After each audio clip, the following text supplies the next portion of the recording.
Hey guys, we're doing the Flor-de-Lis Tagalog version. I'm with my sister Jody, so let's go start it. Sarap.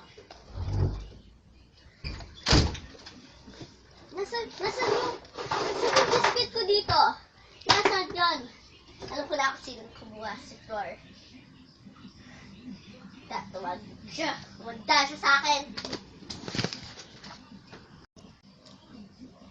Sarap naman ito. Baon ko na lang to sa school. Hindi pwede! Napapano ka ba, Liza? Sa akin to! Sa akin nga, bigay ni mama ko sa Sa akin to! akin to. Wala yung sa akin sa kwarto! Sa akin to! Akin to. Sa akin yun! That's mine!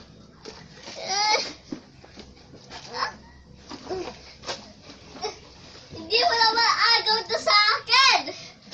Liza! Hindi na ako babalik dito. Tsaka huwag ka pumasok sa room ko. Lala ko, hindi ka makakapasok.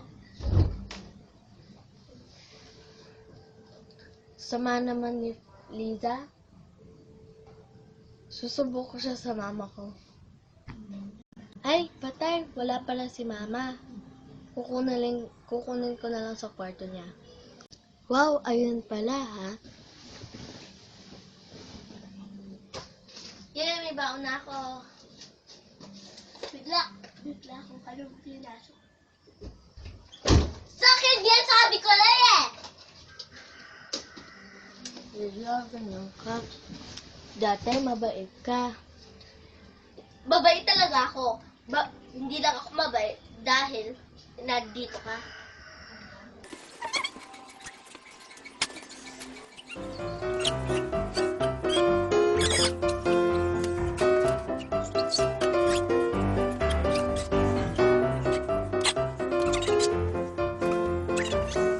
So guys, thank you for watching our We're doing a part 2 of it. Bye.